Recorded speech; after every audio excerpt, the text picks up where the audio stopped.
decisively from Delhi car வெடிப்பு சம்பவம் தொடர்பாக புலனாய்வு அமைப்புகள் தொடர்ந்து தீவிர விசாரணை நடத்தி வருவதாகவும் விரைவில் இது தொடர்பான முடிவுகள் வெளிப்படுத்தப்படும் என்றும் அமைச்சர் ராஜ்நாத் சிங் பேசும் காட்சிகளை பார்த்து வருகிறோம். தொடர்ந்து கூடுதல் விவரங்களை வழங்க இணைகிறார் எமது செய்தியாளர் ரமேஷ்குமார். ரமேஷ்குமார், வணக்கம். இந்த சந்திப்பில் என்னென்ன விஷயங்கள் அமைச்சர் தரப்பிலிருந்து பகிரப்பட்டு வருகிறது, விரிவாக பதிவு பண்ணுங்க. டெல்லி கார் வெடிப்பு சம்பவத்திற்கு காரணமானவர்கள் நீதியின் முன்பு நிறுத்தப்படுவார்கள் எனவும் அவர்கள் ஒருபோதும் தப்பிக்க முடியாது என பாதுகாப்புத்துறை அமைச்சர் ராஜ்நாத் சிங் உறுதியளித்திருக்கிறார். டெல்லியில் நடைபெற்ற டிஃபென்ஸ் டயலாக் என்ற நிகழ்ச்சியில் பேசிய பாதுகாப்புத்துறை அமைச்சர் ராஜ்நாத் சிங் அவர்கள் டெல்லியில் நேற்று நடந்த துயர விபத்தில் உயிரிழந்த அனைவருக்கும் மனமார்ந்த இரங்கலை தெரிவித்துக் கொள்வதாக குறிப்பிட்டார். இந்த ஆழமான துக்க நேரத்தில் துயரமடைந்தவர்களின் குடும்பத்தினருக்கு கடவுள் வலிமையையும் ஆறுதலையும் அளிக்க பிரார்த்திப்பதாகவும் குறிப்பிட்டார். இந்த டெல்லி கார் வெடிப்பு சம்பவம் தொடர்பாக நாட்டின் முன்னணி புலனாய்வு அமைப்புகள் விரைவான முழுமையான விசாரணையை மேற்கொண்டு வருகிறது என நாட்டு மக்களுக்கு தான் உறுதியளிக்க விரும்புவதாகவும் விசாரணையின் முடிவுகள் விரைவில் வெளிப்படுத்தப்படும் என்றும் அவர் குறிப்பிட்டிருக்கிறார்.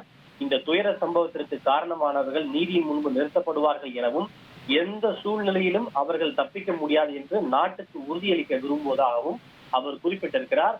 நேற்று நடைபெற்ற இந்த சம்பவம் ஒரு தற்செயல் விபத்தா அல்லது தீவிரவாத சதி செயலா என்று தொடர்ந்து பல்வேறு கேள்விகளும் விவாதங்களும் எழுந்து கொண்டே இருந்தது.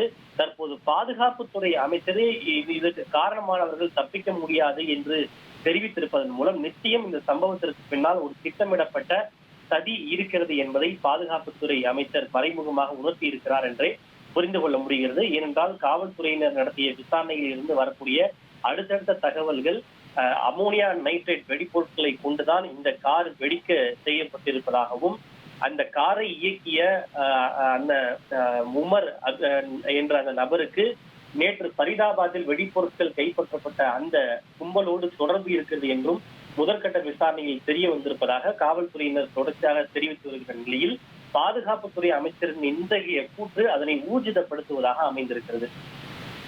நன்றி ரமேஷ்குமார், உங்களோட விரிவான தகவல்களுக்கு. ட்ரெண்டை ஃப்ரெண்ட் ஆக்கிக்கோங்க. தந்தி டிவியின் சப்ஸ்கிரைபர்ஸ் அண்ட் ஃபாலோவர்ஸ் குடும்பத்துல நீங்களும் இணையுங்க.